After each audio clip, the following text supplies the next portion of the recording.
Salut à tous, on se retrouve aujourd'hui pour une petite vidéo présentation des mini-bornes MyArcade. Donc je vais vous montrer un petit peu les modèles que j'ai, qu'est-ce que vous pouvez espérer de ces petits objets, et puis je vais vous parler d'un projet que j'ai de modification d'une de ces bornes. Donc ce sont des bornes qu'on retrouve aux alentours d'une trentaine d'euros. Alors il y a plusieurs modèles. La première que je vais vous présenter, c'est la borne Galaga. Donc déjà au niveau du packaging, c'est plutôt sympa. Ça reprend le code couleur de la borne. Voilà, une petite présentation. Ce qui est important déjà à voir, c'est ça. Comporte des graphismes inspirés du jeu d'arcade original Galaga, quand vous allez le voir. C'est les versions Famicom en fait, qu'on va retrouver dans la borne et pas les versions arcade. Alors pour Galaga, c'est pas très gênant, ça se voit pas trop, mais je vous montrerai pour une autre borne, c'est un peu plus flagrant. Donc on va retrouver bon, une petite dock, ça, oh ça me fout, et puis un petit dépliant avec les différents modèles. Alors ça c'était les premiers modèles, voilà, qui étaient présentés. Il y en a eu d'autres ensuite. Je vous montrerai ça. Donc voilà, petit packaging plutôt sympa. La borne est assez jolie, assez fidèle à l'original. On trouve la même déco. Le petit bouton on-off au niveau du monnayeur, ça c'est plutôt cool. Les contrôles, bon, c'est classique, hein. Vous n'allez pas faire péter les records avec ça quand même. C'est quand même qu'on soit clair, c'est plus un objet de déco que pour jouer. La petite trappe pour les piles, le port USB pour alimenter, une prise jack pour le casque, et ici on pourra régler le volume. Donc moi, pour faire la petite démo, je vais brancher une batterie USB. Voilà, donc ça c'est un petit détail qui est plutôt cool. Le jeu se lance.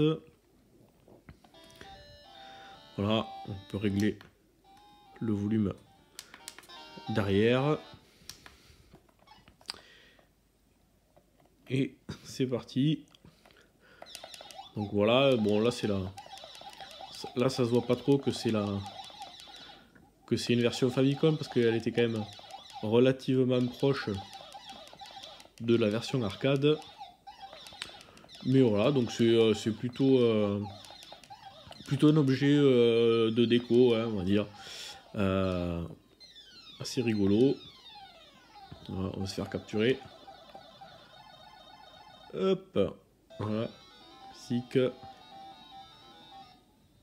Allez, on va essayer de récupérer un autre vaisseau. Là, la croix directionnelle est... Hop, raté. La croix directionnelle est assez souple, ça répond pas mal. Voilà, donc petit Galaga. On va l'arrêter.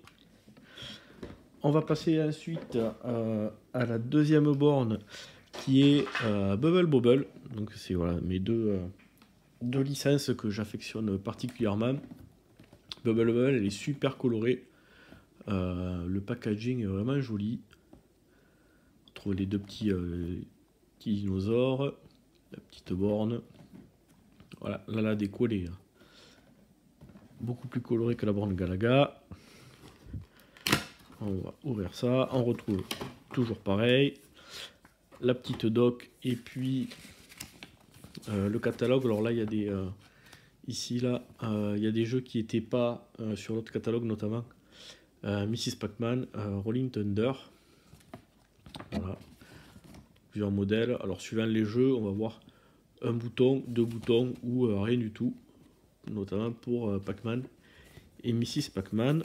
Ça on va le mettre de côté. On va sortir la petite borne. Voilà. Donc là, ce qui est cool, c'est qu'ils ont essayé de respecter le design des bornes d'origine. Bon, après là, la finition Là, ils auraient pu essayer de faire un truc un peu plus sympa, mais bon. Moi, celle-là, je la trouve vraiment jolie. Les petits boutons de chaque couleur et tout. C'est des petits détails qui font que l'objet est sympa. Par contre, voilà, le principal problème de celle-là, c'est que de suite, on voit que c'est pas du tout la version arcade. Que donc, graphiquement, ça va être quand même assez en dessous de la version originale. Ça reste quand même assez rigolo. Voilà. Hop.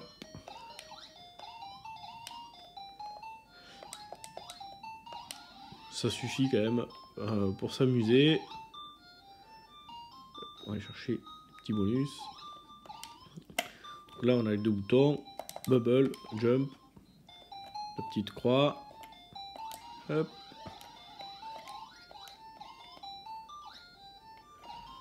Allez. Et voilà, et on éteint le truc. Alors on va faire une petite comparaison rapide avec ce qui existe également sur le marché. Avec par exemple la Neo Geo Mini. Donc là on voit que bon, au niveau de la taille, c'est à peu près identique.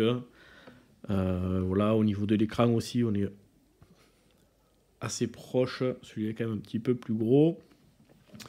Au niveau des contrôles, bon là forcément on a un peu plus de boutons et on a un joystick. Alors moi que j'aime pas du tout, une espèce de truc analogique là, tout pourri. Alimentation en USB-C et il n'y a pas de batterie plus sur celle-là. Et si on la compare à l'Astro City Mini, alors là on n'est pas du tout dans la même catégorie. L'Astro City, elle est beaucoup plus grosse, beaucoup plus qualitative. L'écran est beaucoup plus gros, c'est mieux fini. Voilà, ça, l'Astro City Mini. On entend les petits clics, les boutons ils sont vraiment top. Ça c'est vraiment pour le moment la meilleure mini borne. J'attends la Taito avec impatience. On va passer maintenant à la troisième mini borne que j'ai, qui est Dig Dug et qui est toute vide. C'est normal. Donc là, au niveau packaging, c'est la même chose. Toujours pareil, hein, des graphismes inspirés du jeu d'arcade original. Une petite histoire du jeu, voilà. Et donc, l'idée, c'était de voir ce qu'on pouvait faire avec ce type de borne. Parce que, bon, on se dit que même s'il y a plusieurs modèles, elles se ressemblent vachement. Et à part le design de la borne, il n'y a pas grand chose qui change. Et donc effectivement, je regardais un petit peu sur internet, j'ai fait des recherches. Et tout se passe ici, sur ces trois petits jumpers là. Suivant la configuration en fait, ça active un jeu. Donc tous les jeux, enfin pas tous les jeux, mais une grande partie, en tout cas les jeux de la première vague qui sont sortis en même temps que Dig Dug sont dans la carte. En plus, j'ai de la chance parce que du coup, Dig Dug, je pense que c'est dans les premières séries, parce qu'après là j'ai vu des vidéos, ils ont recouvert ça de colle époxy. Et du coup, pour accéder au jumper, c'est un peu la galère. Donc ils se sont rendus compte que c'était bidouillable. Et donc l'idée c'est de mettre des petits interrupteurs pour pouvoir activer ou pas les trois trucs. Et donc de ce que j'ai trouvé, la configuration devrait être celle-là. Donc quand j'ai les deux, c'est Dig Dug. Quand on a que celui du haut, c'est Pac-Man. Quand on a celui du haut, celui du milieu, c'est Galaxian. Donc là, l'idée, en fait, c'est... Il y a d'autres combinaisons pour d'autres jeux, mais bon, moi, c'est vraiment juste pour tester, pour le fun. Je n'ai pas envie d'avoir tous les jeux, ça ne sert pas à grand-chose. Donc l'idée, c'est de laisser celui du haut tel quel, de dessouder ici, et de mettre, en fait, un petit interrupteur entre ici, et suivant. Si j'active pas les interrupteurs, ça devrait être Pac-Man. Si j'en active celui du bas, ce sera Dig Dug. Et si j'active celui du milieu, ça devrait être Galaxian. Donc je vais souder ça. C'est tout petit, on va voir. Et puis je vous donne rendez-vous de suite pour voir si j'y suis arrivé ou si j'ai tout cramé. Allez, à de suite.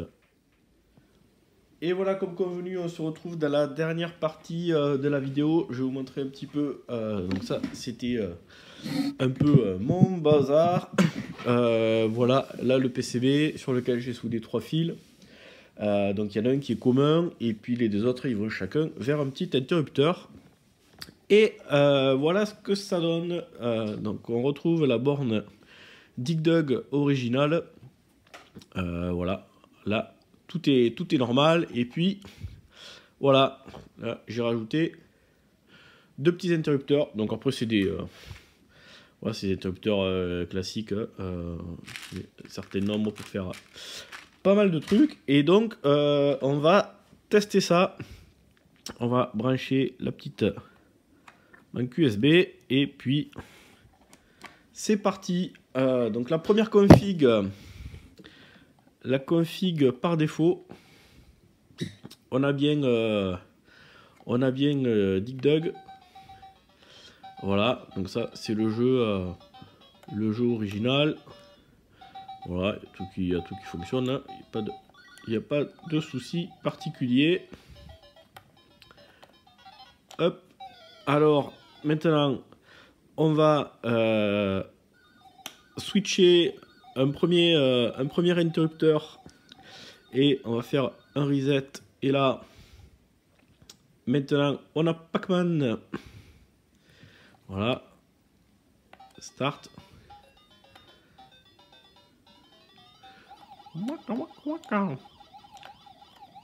Voilà, et tout qui pareil, pas de soucis particuliers.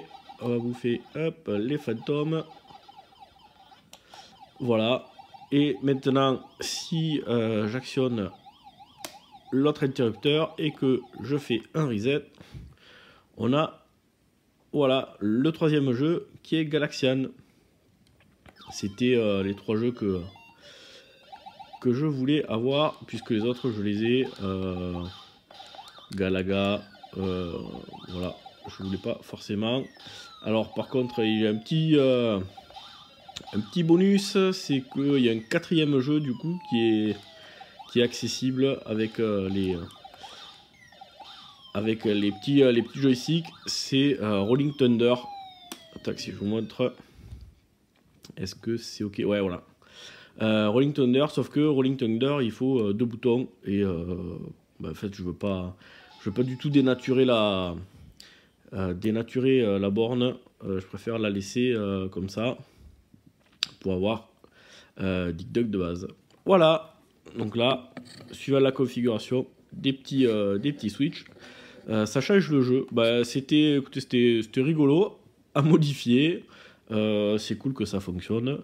Voilà, donc pour résumer, ces petites bornes sont plutôt sympas. C'est voilà, des objets de déco rigolos. Et puis si vous voulez les bricoler, il n'y a pas de souci. Ça se bricole plutôt facilement. Voilà, allez, je vous dis à bientôt pour une prochaine vidéo. Ciao!